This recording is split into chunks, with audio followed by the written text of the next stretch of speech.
साथियों नमस्कार।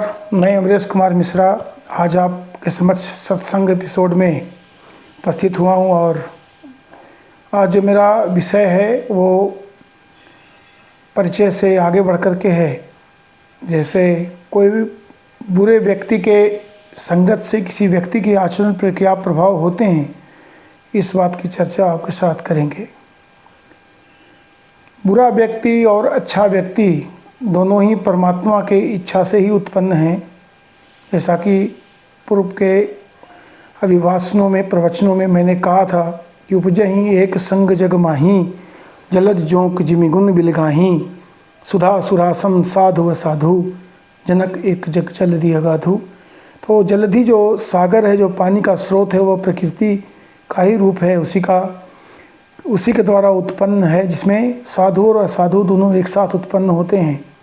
तो असाधु की जो प्रवृत्ति है वो भी प्रकृति जनित है और प्रकृति ही उसका निर्माण करती है। अब आपके मन में यह सहज प्रश्न होगा कि प्रकृति असाधु को क्यों उत्पन्न करती है। तो नियति को संतुलित करने के लिए अच्छाइयों के साथ बुराइयों की उत्पत्ति भी आवश्यक है। जैसे अगर सृष्टि का केवल निर्माण होगा, उसका संहार नहीं होगा। अब सभी जानते हैं कि जन्म एक शुभ संकेत है, परंतु मृत्यु एक आवश्यक अशुभ संकेत है, जो एक दिन सभी लोगों को मृत्यु को प्राप्त होना है। तो जन्म और मृत्यु दोनों प्रकृति के शाश्वत नियम हैं। और एक छोर पर अगर यह अच्छाई के रूप में जन्म है तो बुराई के रूप में मृत्यु, बुढ़ापा, अस्वस्थता इत्यादि भी हैं जो प्रकृति जनित हैं। क्योंकि सृष्टि का निर्माण भी उतना आवश्यक है जितना सृष्टि का संहार। अगर सृष्टि का संहार नहीं होगा तो पता नहीं बैलेंस, असंतुलन क्रिएट हो जाएगा और उसके बाद बहुत सारी समस्याएं उत्पन्न हो जाएंगी, जिसके प्रतिफल और भी व्यापक और गंभीर होंगे। तो प्रकृति ने अगर सृष्टि का निर्माण किया है, अगर परमात्मा ने सृष्टि का निर्माण किया है, तो सृष्टि का संहार भी परमात्मा का ही परम कर्तव्य है और उसका संहार भी अत्यावश्यक है। इस प्रकार आप देखेंगे कि टाइम और स्पेस में लोग आए और चले गए। व्यक्ति पैदा लेता है, बच्चा होता है, वो कुछ जवान किशोर के रूप में आता है, फिर जवान होता है, बुढ़ापा को प्राप्त होता है, पुनः मृत्यु को प्राप्त होता है। तो यह जो ड्यूरेशन है जिसमें व्यक्ति जन्म लेता है और मृत्यु को प्राप्त होता है, ये प्राकृतिक रूप से स्टेप्स बने हुए हैं। तो ये बुराई की भी उतनी महत्ता है और जितनी अच्छाई की है। संसार में उसका एक काउंटर बैलेंस करने वाला बुराई ही है। अब आप कहेंगे कि बुराई को भी एक आवश्यक नेसेसरी अवेलेबिलिटी हम कह रहे हैं, तो आपके मन में आएगा कि बुराई को तो कम करना है। परंतु यह आप सोच सकते हैं कि बुराई को मुझे कम करना है, लेकिन प्रकृति को जब काउंटर बैलेंस करने हैं तो उसका भी निर्माण प्रकृति करती है और करते रहेगी, जिसके कारण को लेकर के वो जो दृश्यमान दृष्टिगोचर जगत है उसका विनाश होगा। यह शाश्वत सत्य है।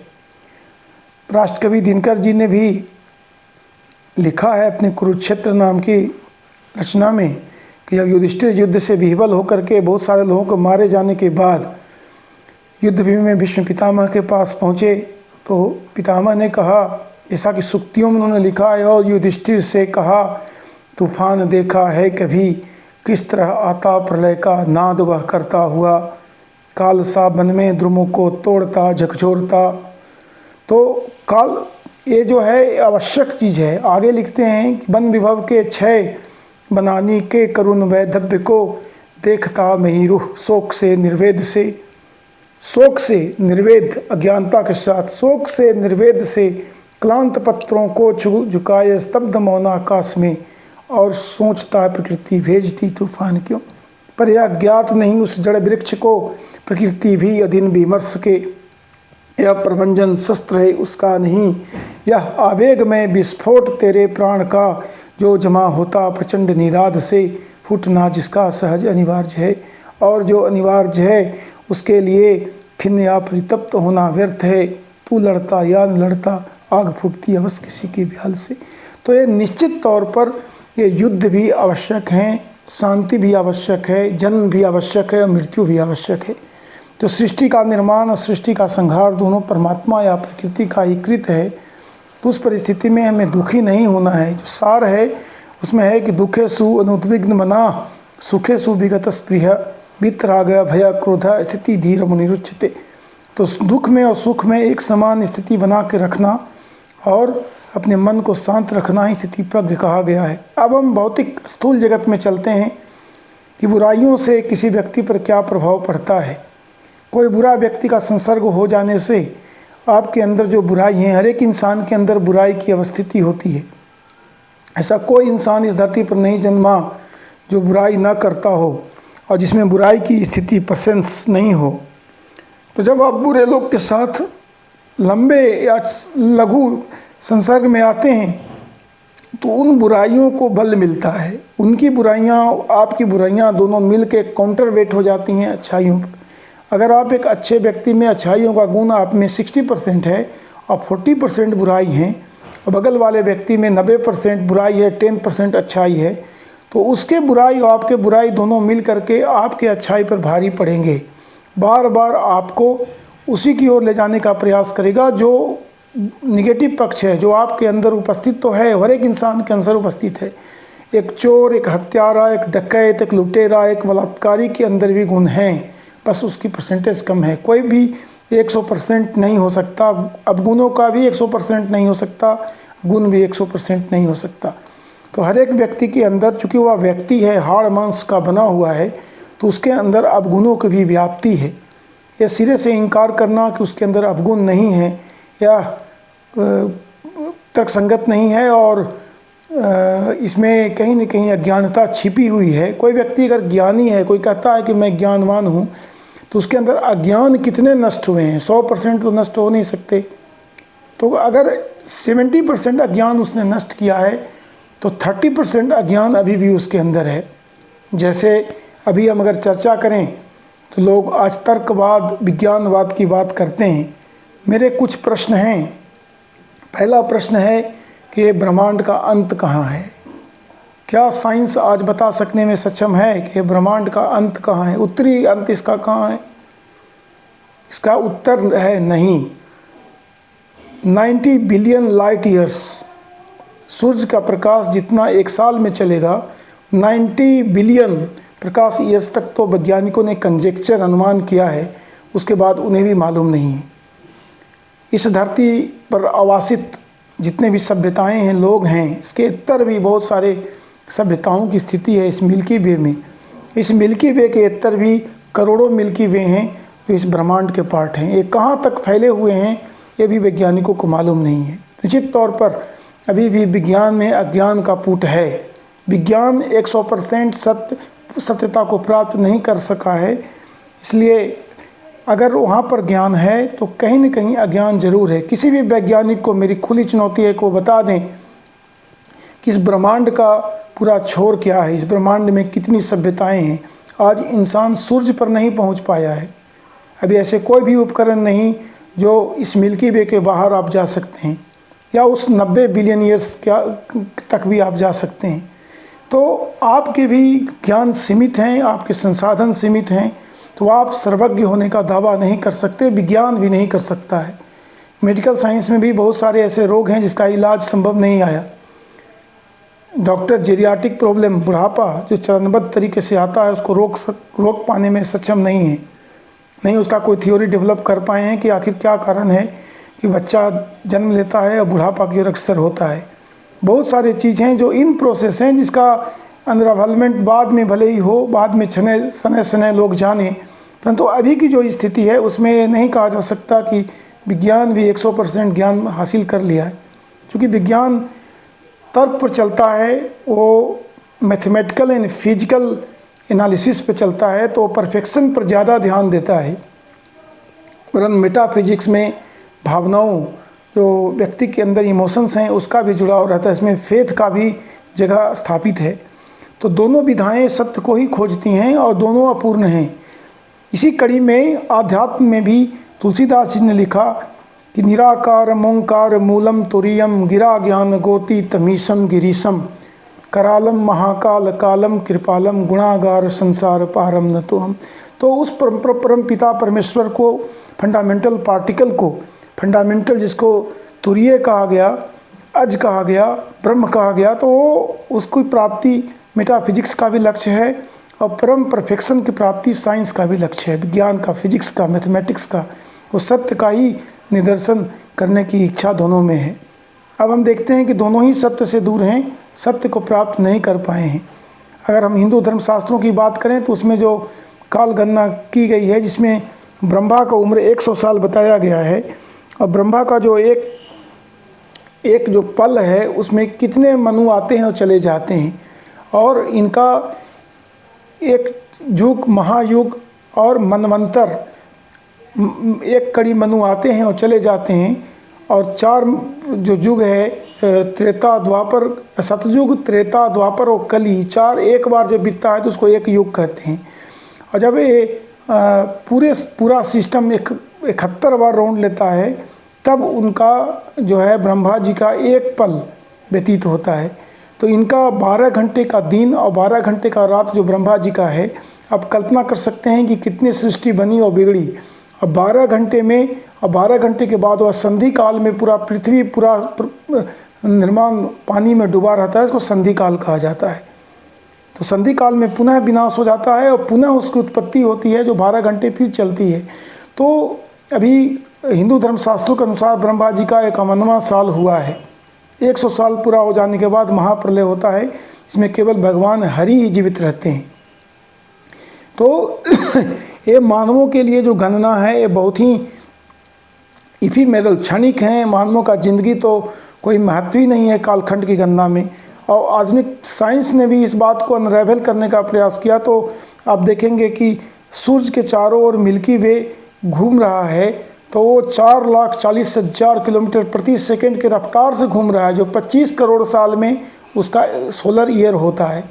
तो ये रहस्यमयी जो ब्रह्मांड के घूर्णन शक्तियाँ हैं वो क्यों हैं, और इतना साल में घूम रहा है। अब 4,40,000 किलोमीटर प्रति सेकंड की रफ्तार से पूरा मिल्की वे सूर्य के चारों ओर घूम रहा है, और ये पृथ्वी खुद अपने आप में घूम रही है, और दिन रात की घटनाएं हो रही है जो 300 और 1 वर्ष की घटनाएं हो रही है 365 दिन, उसके साथ पूरा मिल्की वे घूम रहा है। तो आखिर ये घूर्णन शक्ति इसमें आ कहाँ से रही है? कौन ऐसी शक्ति है जो इन सारे को घूर्णन करने के लिए बाध्य कर रही है? पुनः इस मिल्की वे के अलावे करोड़ों मिल्की वे हैं। मानव सभ्यता जो अभी यहाँ है, कहा नहीं जा सकता कितनी सभ्यताएँ हैं। तो इस क्रम में ही time machine, time and space की बात आती है। तो हमारे धर्मशास्त्र में तो स्पष्ट रूप से, अगर भगवान शंकर का शिव तांडव स्तोत्र को आप पढ़ेंगे, जिसमें उन्होंने लिखा है कि धगत धगत धगत ज्वला धनंजय आहुति कृता प्रचंड पंच सहायके धरा धरेन्द्र नंदिनी कुचाग्र चित्र पत्रक प्रकल्प नयक शिल्प नी त्रिलोचने रतिर्मम नवीन मेघ मंडली निरुद्ध दुर्धर स्फुरत कुहु निशीत नीतमा प्रबद्ध बद्ध कंधर। तो इसका अर्थ है कि भगवान शंकर ने सारे विपदाओं को, पूरे ब्रह्मांड को अपने बांध रखा है अपने कमर में, और सृष्टि का निर्माण और विनाश दोनों उन्हीं से हो रहा है। वो लाश नृत्य भी कर रहे हैं, एक और वो शांति और मतलब एक विशाल प्रकार का आशीर्वाद वो लोगों को दे रहे हैं, और दूसरी ओर धक धक करके सृष्टि का संहार भी कर रहे हैं। तो ये प्रकृति का जो रूप है, जिसका अनरावेलमेंट इस शिव तांडव स्तोत्रम में आप पाते हैं, जिसमें ये बताया गया है कि किस प्रकार से सृष्टि का निर्माण होता है, किस प्रकार से विनाश भगवान शिव कर रहे हैं। तो व्यक्ति को क्या चाहिए? इन सारे साक्ष्यों के बाद अब हमें क्या चाहिए? अब हम अक्सर अज्ञानता से पीड़ित होकर के परम ब्रह्म की सत्ता पर भी प्रश्न खड़ा कर देते हैं कि जिसे हमने नहीं देखा वो परम ब्रह्म है या नहीं है। आजकल एक चलन आ गया है कि लोग सनातन धर्म को गाली देते हैं, देवी देवताओं को गाली देते हैं, और ये कहते हैं कि अधर्म जो है वो झूठ पर अवस्थित है, पाखंड है, परिकल्पना है। मैं उनसे ये जानना चाहता हूँ कि वो अपने 10 पूर्वजों का नाम बता दें कि उसके 10वें पूर्वज कौन थे। जब आप अपने 10वें पूर्वज को नहीं बता सकते तो उस परम ब्रह्म के बारे में आपको प्रश्न खड़ा करने का कोई अधिकार नहीं है। दूसरी बात, जब आपका ज्ञान अधूरा है, आप तर्कवाद की बात करते हैं, आप फिजिक्स, केमिस्ट्री, मैथ्स की बात करते हैं, तो आप बताइए कि ये ब्रह्मांड का उत्तरमा छोर कौन सा है, दक्षिणवा छोर कौन सा है, पूरब छोर कौन है, पश्चिमी छोर कौन है। जब ये आप बता नहीं सकते, आप सूर्य पर जा नहीं पाए हैं अभी तक, अभी आप मुश्किल से चंद्रमा पर गए हैं, वो भी पूरा सक्सेसफुल नहीं है, अभी मिल्की वे के बाहर जाने की आपकी हैसियत नहीं है, आप ये भी नहीं बता पाए हैं कि कितनी सभ्यताएँ हैं। मानव जिसे जिस प्रकार पृथ्वी पर सभ्यताएं हैं वो कितनी सभ्यताएं हैं, तो फिर आप विज्ञानवाद की 100% परफेक्शन की बात आप करते हैं तो आपके मूर्खता पर हमें हंसी आती है। अब जिस प्रकार से देवी देवताओं को गाली देते हैं, आप अज्ञानी पुरुष का हरकत करते हैं और ये बताने का प्रयास करते हैं कि आपने सब कुछ पढ़ और समझ लिया है। मुश्किल से आप 4 किताब पढ़े होंगे। बिना पढ़े हुए किसी पर टिप्पणी करना, बिना पढ़े किसी पर प्रश्न चिन्ह खड़ा करना, बिना जाने किसी के बारे में बताना, किसी एक शब्द से उसका अर्थ लगाना, ये जो मूर्खों का जो प्रवृत्ति है वो पाई जा रही है। और ये बुराइयों के कारण ही लोग धीरे धीरे अधार्मिक होते जा रहे हैं। अब जैसे जैसे अधार्मिक होते जाएंगे वो दुख कष्ट को प्राप्त करते जाएंगे। इसलिए ही सत्संग की महिमा बीच में आती है। और मानस में तुलसीदास जी ने लिखा, बिनु सत्संग विवेक न हुई। अब जब तक आप अच्छे लोगों को संगत में नहीं आएंगे, जब ये बात आप समझेंगे नहीं, तब तक आप में विवेक नहीं आएगा। बिनु सत्संग विवेक न हुई और राम कृपा बिनु सुलभ न सोई। और जब तक ऊपर वाले का कृपा नहीं होगा तब तक यह सुलभ नहीं होगा, क्योंकि ऊपर वाले ने आपको दुख कष्ट झेलने के लिए भेजा है। इसीलिए आपके अंदर अज्ञानता का पूट भर दिया है।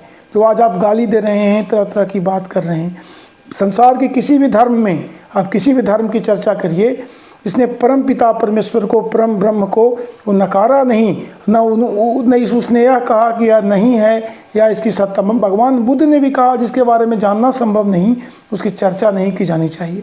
तो यह हाड़ मांस का बना हुआ जो शरीर है, इसमें बुराई और अच्छाई दोनों हैं। तो सत्संग की महिमा यह है कि जब आप अच्छे लोगों के साथ आते हैं तो आप में अच्छाइयों का प्रवाह होता है, और जब आप बुरे लोगों के साथ जाते हैं तो कुसंग हो जाता है। तो हानि कुसंग सुसंगति लाहू, तो कुसंग के साथ आपको हानि होगा। आप कूपमंडुकता में अज्ञान में डूब जाएंगे। तो व्यक्ति का यह प्रयास होना चाहिए कि वह इस रूप में देखे कि उसके द्वारा किसी को बुराई न हो और अच्छाइयों को ग्रहण करे और समाज में निरंतर इसका प्रचार प्रसार करते रहे। तो आज का मेरा जो विश्लेषण है कि वह बुराइयों के साथ किस प्रकार से एक्ट करता है। जैसे कोई एक चोर के साथ रहता है तो धीरे धीरे चोर की संपत्ति बढ़ेगी, और जब संपत्ति बढ़ेगी तो अगले व्यक्ति जो संयमी था उसको लगेगा कि हमारी संपत्ति नहीं बढ़ रही है, तो वो धीरे धीरे उन्मुख होगा कि वह भी गलत काम करे। अगर वह दारू पीने वाले के साथ रहेगा तो दारू पीने वाले जो खुशी होकर झूमते हैं और ये दुख में सांसारिक गम में डूबा रहेगा तो वह उसकी ओर जाएगा। अगर वेश्यावृत्ति में है तो उसकी ओर अग्रसर होगा। अगर झूठ बोलने वाले हैं तो झूठ बोलने की प्रवृत्ति आएगी। तो आपको इन्हीं चीज़ों को काटना है। इंसान के शरीर में दोनों चीज़ों की अवस्थिति है, कटी से ऊपर और कटी से नीचे। तो अगर आप कटी से नीचे का ध्यान देंगे तो आप निश्चित तौर पर बुराइयों की ओर जाएंगे, और इसके ऊपर जो शीर्ष है, जिसको शीर्ष कहा गया है, इसका परिष्कार परिमार्जन करेंगे तो आप निरंतर आगे बढ़ेंगे, आपके ज्ञान विज्ञान और संस्कार भी बढ़ेंगे। तो आप सभी से मेरा ये अनुरोध है कि आप सत्संग करें और सत्संग का लाभ प्राप्त करें, अच्छाइयों पर बुराइयों की जीत कराएं, बुराइयां को समन करें। खत्म नहीं हो सकती, कोई भी व्यक्ति के अंदर बुराई खत्म नहीं हो सकती, और ख़त्म करने के लिए भगवान ने भी नहीं कहा सहज कर्म कौन्तेय सदोषम अपि न त्यज। जो सहज कर्म है उसका त्याग सही नहीं है। सहज कर्म किया जाना है, इसमें पाप है तो है, अब केवल उसको एक्सेप्ट करना है। ये नहीं कि हम कर रहे हैं उसको एक्सेप्ट नहीं कर रहे हैं, झूठ बोल रहे हैं। तो जो भी कर्म आप करें उसको एक्सेप्ट करें, और एक्सेप्ट करने से आपके अंदर वितराग की भावना उत्पन्न होगी, और कर्म करते हुए आप सन्यासी की ओर जाइएगा, जिसको कर्म संन्यास भगवान श्री कृष्ण ने कहा। तो गया स नित्य सन्यासी यो न दृष्टि न कांचति। तो स्थिति प्रज्ञा सका भाषा समाधिस्तस्या केशव स्थिति धि किं प्रभासेत किमासीता व्रजेत किम, अर्जुन ने पूछा। प्रजहाति यदा कामान सर्वान् पार्थ मनोगतान आत्मन्नेव आत्मा तुष्ट स्थिति प्रज्ञा तत् उच्यते। दुखेषु अनुद्विग्न मना सुखेषु विगत स्पृह वितराग भय क्रोध स्थिति धीरा मुनिरुच्यते। तो इसका मतलब है कि जो व्यक्ति दुख में और सुख में एक समान रहता है, और जो हर एक बंधनों को काट दिया है, जो वितरागी हो गया है, जो किसी चीज़ में बिना अटैच हुए काम करता है, बिना फल प्राप्त किए हुए काम करता है, उसी को कर्म संन्यास की बात भगवान ने कहा, ज्ञानवान दार्शनिक ने कहा। तो आज के सत्संग एपिसोड में इतना ही। अगर आपको यह अच्छा लगा हो तो ज़रूर कमेंट करेंगे, चैनल को सब्सक्राइब करेंगे, लाइक करेंगे, मेरा उत्साहवर्धन करेंगे। तब तक के लिए इजाज़त दीजिए। नमस्कार।